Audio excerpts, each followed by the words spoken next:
mundo lleno de dudas y con problemas enfrentando.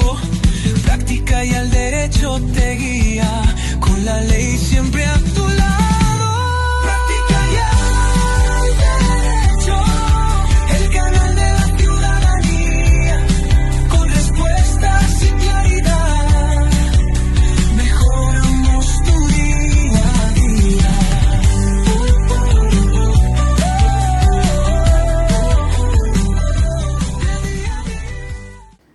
Mis amigos de Práctica y al Derecho, es un gusto estar nuevamente el día de hoy con ustedes.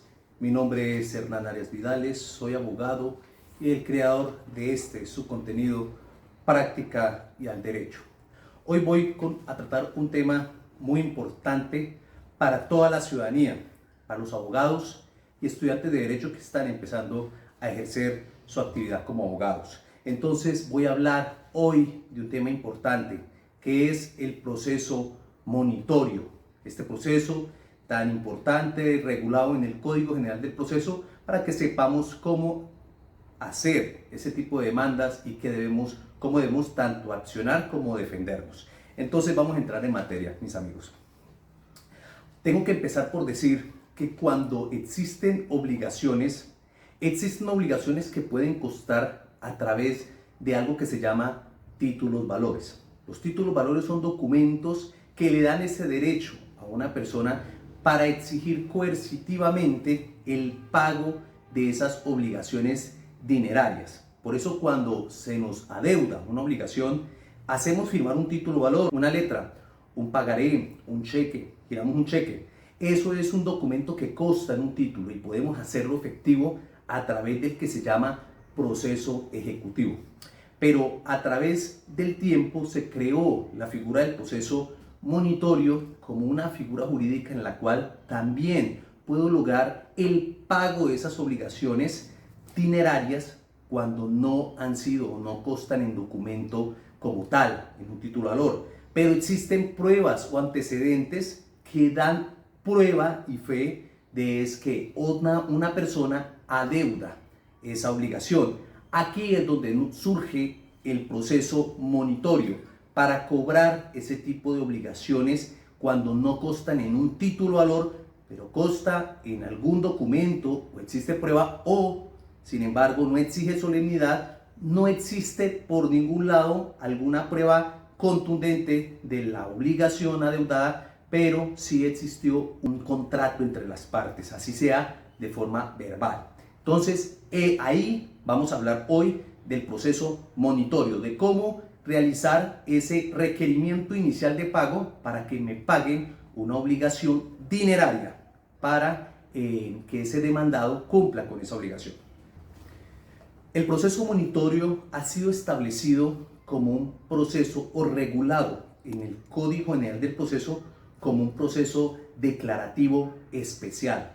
Algunos autores han considerado que el proceso monitorio tiene dos situaciones. Una, que es un proceso ejecutivo, otro que son un proceso declarativo, y otros autores manifiestan que se trata de un proceso mixto, que regula una parte del ejecutivo y una parte del proceso declarativo, y ya vamos a entrar por qué ese proceso ejecutivo se convierte posteriormente en un proceso que es regulado por un proceso declarativo.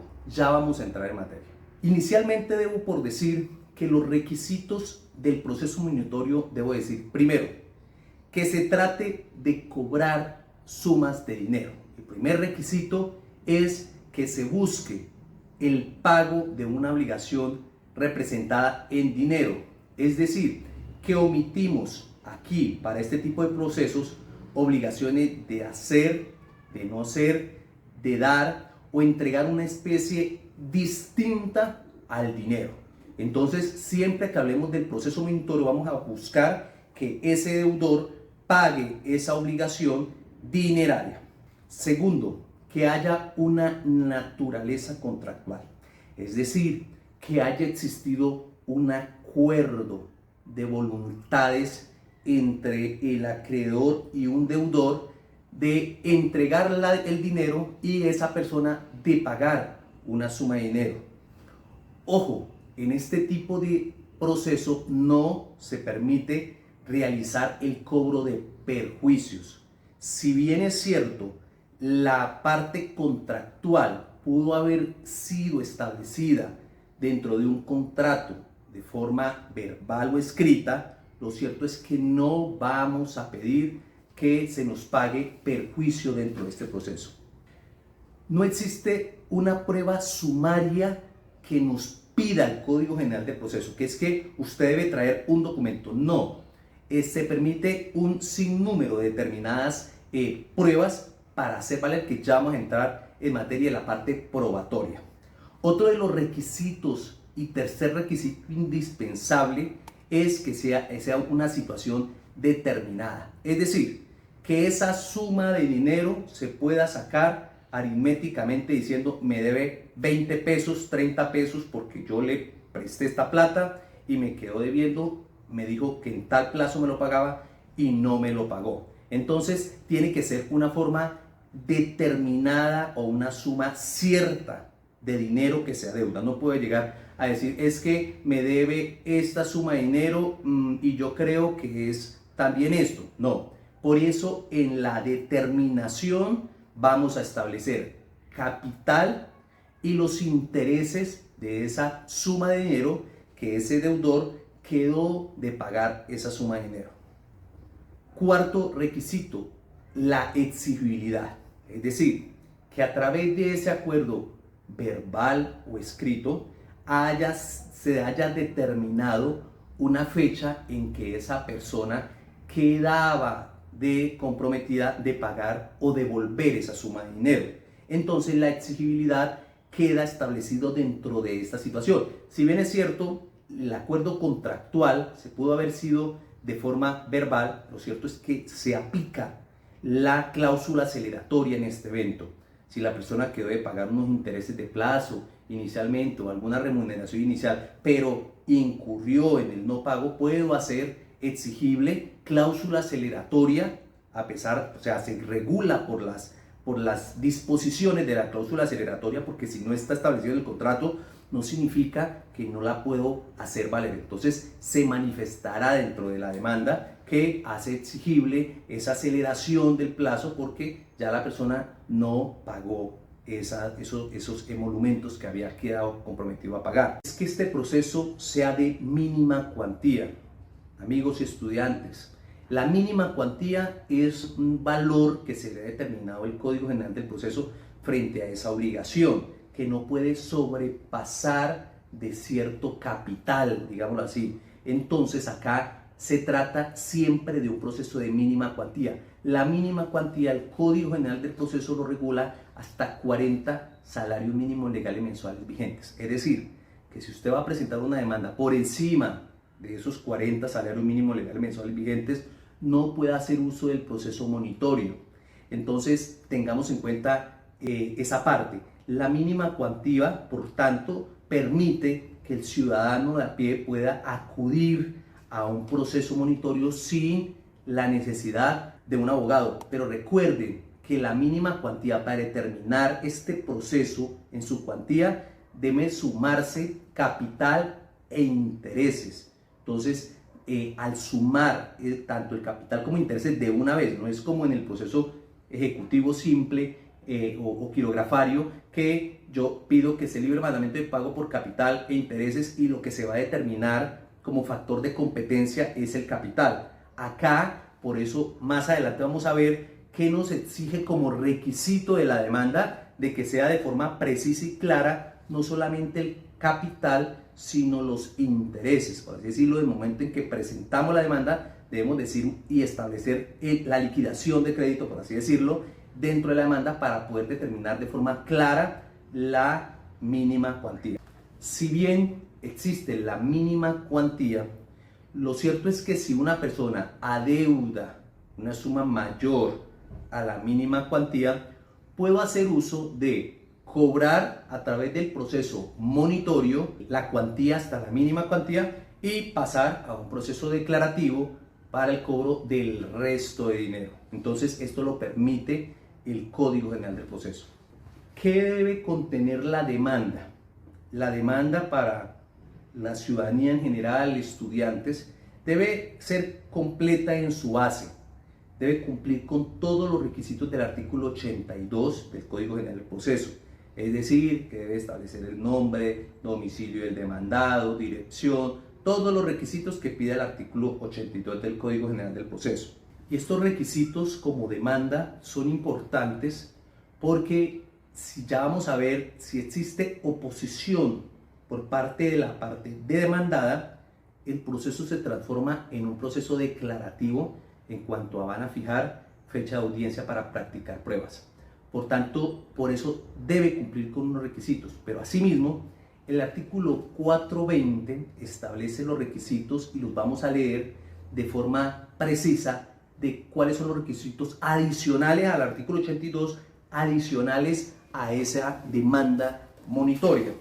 Entonces, tengamos en cuenta esto. El proceso monitorio se promoverá por medio de demanda que contendrá la designación del juez a quien se dirige, el nombre y domicilio del demandante y del demandado, y en su caso, de sus representantes y apoderados. La pretensión de pago, oiga, la pretensión de pago, págueme, expresando con precisión y claridad lo que les digo. Debemos de ser precisos y claros en la pretensión. ¿Qué pretendemos? La suma de tanto, intereses de tal fecha y de una vez establecer muy bien todos los intereses que vamos a exigir el pago. Los hechos que sirven de fundamento a las pretensiones, unos hechos redactados de dónde surgió, de cómo se le entregó el dinero, por qué me da deuda esa obligación, debidamente determinados, clasificados y numerados. Mire que la norma ya nos exige unos requisitos porque los jueces inadmiten las demandas por esa parte. Con la información sobre el origen contractual de la deuda. ¿Cuál fue el origen? ¿Por qué situación surgió esa obligación? Es que me pidió que iba a comprar, mi amigo iba a comprar una moto y que se los prestaba y que a los 8 días me los iba a devolver. ¿Dónde está? Mire, acá está la transferencia, acá están los comprobantes, ya vamos a hablar de parte probatoria. Entonces, ¿de dónde surgió esa obligación? Tratar de su monto exacto y sus componentes, parte contractual, es decir, fue verbal, fue escrito, ¿sí? Eso es. Dice que también contendrá la manifestación clara y precisa de que el pago de la suma adeudada no depende del cumplimiento de una contraprestación a cargo del acreedor. Ojo con eso, muchachos. No puede derivarse de una contraprestación realizada por el mismo acreedor. Veamos el significado de contraprestación, lo investigamos y hoy observamos hasta qué punto no podemos en todos los eventos sugerir que el pago de esa obligación se pueda a través de un proceso monitorio, porque proviene de contraprestación a cargo del mismo acreedor. Por tanto, ahí no va a ser posible y el juez inmediatamente puede llegar a rechazar la demanda. El numeral sexto de requisitos nos tiene las pruebas que pretenda hacer valer, incluidas las solicitadas para el evento de que el demandado se oponga. Cuidado, mis amigos de Práctica del Derecho. Esta norma nos indica que el momento oportuno para aportar las pruebas documentales va a ser en el momento en que presentamos la demanda. No se nos puede quedar nada por fuera, porque el proceso después, al haber oposición, si bien después de eso se le corre traslado de esa manifestación que hace la parte demandada, no podré alegar pruebas documentales. Debo hacerlo desde el comienzo. Puedo pedir interrogatorio, testimonios, pero ya mi parte me fenece con la presentación de la demanda. Por tanto, debo aportar las pruebas documentales porque así lo establece la norma. Asimismo dice, el demandante deberá aportar con la demanda los documentos de la obligación contractual. Oiga, mira, deberá aportar. No dice o en la contestación de la demanda. Desde un comienzo, aportar todos los documentos que establezca esa obligación. Y al llamar pruebas, podemos tener todas las pruebas y ya vamos a hablar de qué tipo de pruebas. Entonces, la misma norma nos impone esa obligación. Muchachos, deberá aportar con la demanda los documentos de obligación contractual adeudada que se encuentren en su poder. Cuando no los tenga, deberá señalar dónde están o manifestar bajo juramento que se entiende prestado con la presentación de la demanda que no existe soportes documentales. 7. El lugar y la dirección física y electrónica donde el demandado recibirá notificaciones. Es importante, mis amigos de Práctica del Derecho, esta parte, porque ya, como lo voy a nuevamente a explicar, dentro de este proceso no se admite el emplazamiento de la parte demandada. Tenemos que tener claro que debo realizar la notificación personal o electrónica, es decir, saber dónde reside a quien voy a demandar. De lo contrario, no va a ser factible irme por el proceso monitorio, sino que tendría a ir a un proceso declarativo para establecer esa obligación.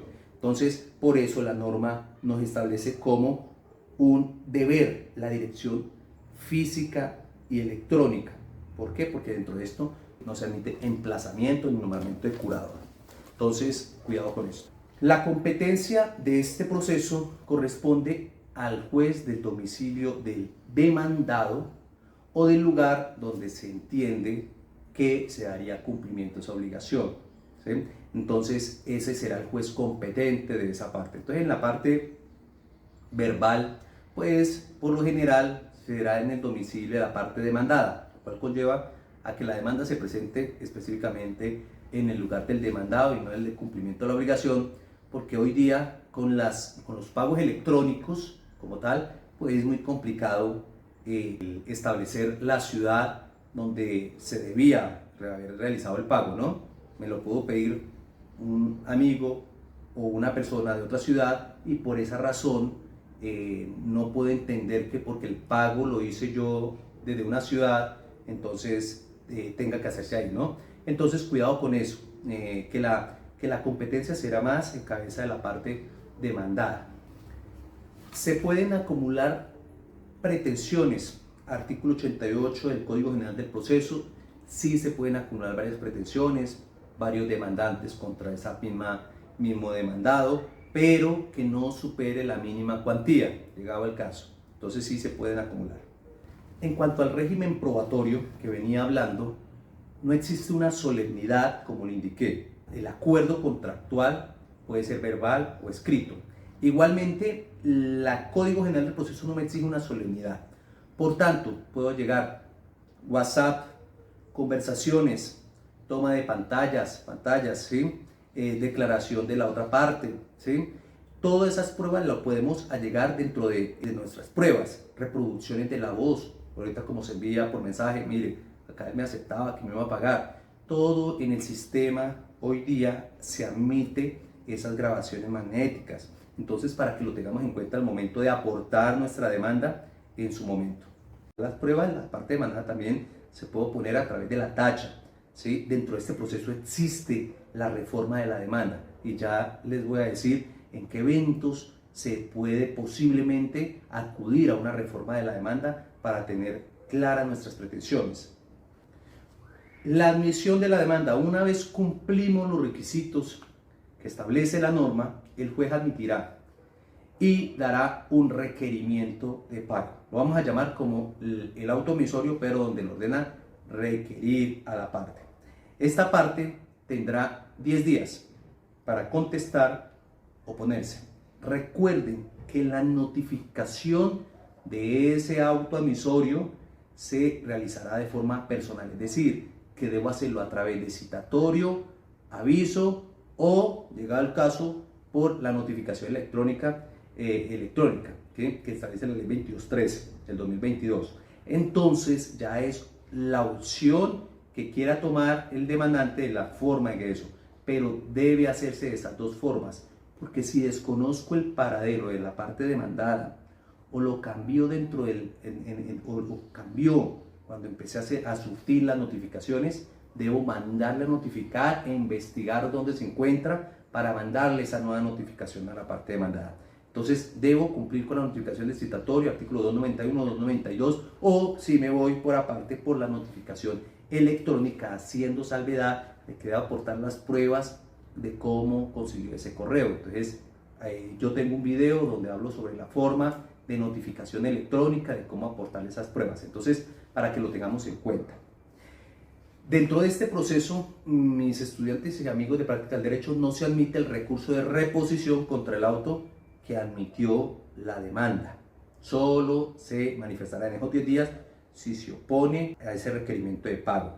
Dentro de este proceso no se puede establecer excepciones previas, ¿sí? Entonces, frente a requisitos formales de la demanda. Sin embargo, esas se pueden plantear como tal dentro de las excepciones de fondo que haga la parte demandada. Por eso el juez desde un comienzo va a ser un poco más exigente en cuanto a los requisitos de la demanda, porque no se va a establecer excepciones previas. Puede ser que en la contestación surtan situaciones que puedan hacer caer la demanda por la falta de esos requisitos. Entonces va a ser más exigente el juez en ese sentido. Ojo, mis estudiantes, abogados y ciudadanía, cuando vayamos a realizar la notificación, sea la 291, pues el aviso o en su defecto la electrónica, debemos de dejarle la situación de que si el demandado no se opone dentro de los 10 días siguientes a que se surta la notificación, se dictará sentencia donde se le ordene el pago. Déjenlo establecido esa parte, porque son efectos que se debe denunciar en el citatorio, en el aviso. Si bien eso lo va a decir el autoemisor, y es bueno que lo dejemos dentro de la notificación. Como le dije, lo manifesté, aquí no se admite el emplazamiento, muchachos. Debemos de notificar o notificar a la parte demandada. Pero puede suceder el evento en que le mandé el citatorio, el 291. Cuando le mando el 292, ya el demandado no reside, ¿sí? Entonces se cambió de lugar de domicilio. En ese evento tenemos que encontrar la dirección nueva y reformar la demanda, informarle al juez sobre esa nueva dirección y mandarlo a notificar, ¿sí? Esa es una de las opciones que hay. ¿Por qué? Porque si no se logra encontrar la parte demandada en su dirección, tendría que retirar la demanda y presentar una demanda declarativa. ¿Por qué? Porque el proceso no puede continuar porque la parte demandada no ha sido notificada. Entonces, para que lo tengamos muy en cuenta. Ojo, mis estudiantes y abogados, dentro de este proceso sí es factible realizar la reforma de la demanda, para que lo tengamos muy en cuenta, porque puede ser una oportunidad para aportar pruebas, ¿sí?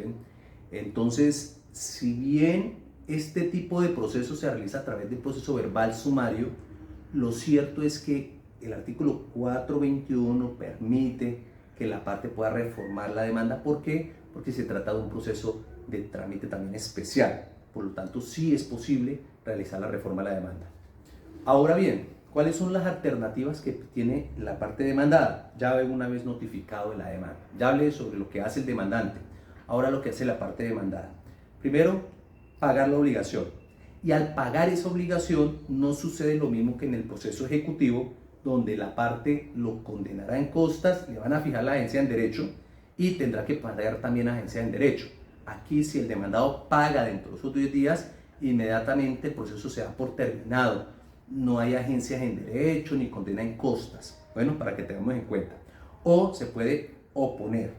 En esa oposición que realiza la parte demandada, debe cumplir lo preceptuado del artículo 96 del Código General del Proceso, es decir, una contestación igualmente detallada, si es cierto, sobre los hechos uno por uno, qué opina, qué dice sobre cada hecho, una manifestación expresa sobre las pretensiones, las pruebas que pretende hacer valer dentro del proceso, pedir y allegar todas las pruebas. ¿Por qué? Porque al haber esa oposición, esa contestación a esa demanda, inmediatamente el proceso se convierte en un proceso declarativo. Entonces ya no nos dictan sentencia, sino que ya el juez, al ver esa oposición, le va a correr traslado a la parte demandante por 5 días para que se pronuncie nuevamente, y el proceso ingresa inmediatamente a señalar fecha de audiencia. En esa fecha de audiencia, ¿qué es lo que pasa? Se practica conciliación, igualmente saneamiento del proceso, práctica de interrogatorios, practican las pruebas, alegatos de conclusión y sentencia. Por ser el proceso monitorio a través del trámite verbal sumario, es una sola audiencia para evacuar todo. Es decir, que el juez va a señalar en la fecha, en el auto que fija fecha de audiencia, va a decretar las pruebas solicitadas de llegados por la parte. Entonces, para que lo tengamos en cuenta. Como lo indiqué anteriormente, la parte demandada no se puede oponer, o sea, puede manifestar no oponerse, y por lo tanto se dictará la sentencia donde le ordene el pago de su obligación. Pero, ¿qué pasa después? No se opuso y salió esa sentencia. Entonces, teniendo ya un título ejecutivo, entonces el artículo 306 del Código General del Proceso nos dice cómo le solicitamos al juez que nos libre el mandamiento de pago. Entonces, en la ejecución de esa sentencia la hacemos a través del artículo 306 del Código General del Proceso, donde dice que con un solamente escrito el juez librará la orden de pago respectiva. Tengamos en cuenta también, mis estudiantes y abogados, que el demandado puede oponerse de forma parcial. Puede pedir el demandante dos obligaciones, puede decir que acepta una, pero que se opone a la segunda, ¿sí? Entonces puede haber y solicitarle uno al juez una sentencia parcializada con respecto a una de las obligaciones que le pedí, pero que continúe el proceso declarativo a través de audiencia y práctica de pruebas frente a la parte no objetada o donde presentó oposición la parte demandada. Entonces, para que lo tengamos en cuenta, recordemos que el proceso monitorio es un proceso de única instancia, es decir, que la sentencia que surja dentro de ese proceso no se puede apelar por ser un proceso de mínima cuantía. Entonces, son procesos de única instancia y hace tránsito a cosa juzgada. Recordemos, mis estudiantes, que la sentencia que se profiera dentro del proceso monitorio surte las mismas situaciones del artículo 282 del Código General del Proceso, que prevé que el juez, al momento de proferir sentencia y que logre determinar por hechos constitutivos de alguna excepción que no se planteó, debe establecerlo dentro de su sentencia. Entonces, es la parte que se permite por parte del juez, conforme al artículo 82 del Código General del Proceso, establecer algún hecho que no fue materia de excepción. Entonces, pila, desconociendo que él no puede hacer alusión a la prescripción, a la caducidad, pero él puede hacerlo a través de sus poderes y facultades. Una vez sale la sentencia, el Código General del Proceso establece que alguno amerita una multa. La multa nos impone en el evento en que no haya oposición. La multa se da en el evento en que la parte demandada se opuso a esa demanda o salió victoriosa la parte demandada a la parte demandante. Entonces se le condena a un pago, a una multa del 10%. Entonces, cuidado con eso, que se están pidiendo eso más intereses, será el 10% del valor total de la pretensión que van a multar a una de las partes. Mis estudiantes y abogados, una cosa importante, dentro de ese proceso es factible las medidas cautelares establecidas para los procesos declarativos. Cuidado, no confundamos que estamos en presencia de un proceso ejecutivo y podemos pedir el embargo de las cuentas bancarias, ¿sí? Embargo de los CDT. No. En este proceso se regulan las medidas cautelares de los procesos declarativos del artículo 590. Yo tengo un video donde se habla sobre las medidas cautelares en los procesos declarativos y se regula a través del 590. Por tanto, no es factible de que vayamos a acudir como si fuera un proceso ejecutivo. Pilas con esa situación. Ahora bien, y cuidado, mis estudiantes, ya estando finalizando este video, tenemos que tener en cuenta que si se solicitan medidas cautelares en la demanda, lógicamente nos permite acudir directamente a la jurisdicción civil sin haber agotado requisito de procedibilidad. Por tanto, si no se agotó el requisito de procedibilidad y no se solicitan medidas cautelares, el juez nos va a inadmitir la demanda por no haber agotado ese requisito de procedibilidad. Entonces, en la medida cautelar sirve para pasar por alto eso lo hablo dentro del video que yo hablo sobre medidas cautelares en procesos declarativos. Pero este proceso, como es un asunto de conciliación conciliable, debo agotar el requisito de procedibilidad para iniciar el proceso monitorio. Por tanto, si no solicito medida cautelar, se me puede ver en el abocado en que me inadmiten la demanda. Ahora bien, dentro de esto fijan una caución, ¿sí? Conforme al artículo 590. Entonces, para que leamos las medidas cautelares dentro del proceso declarativo para que lo tengamos muy en cuenta. ¿Cuáles son las actuaciones que no se permiten dentro de este proceso? Entonces, intervención de terceros, no pueden intervenir terceros, igual que en el proceso ejecutivo, a no ser dentro de los incidentes. Excepciones previas, no se permite. La demanda de reconvención, tampoco se permite.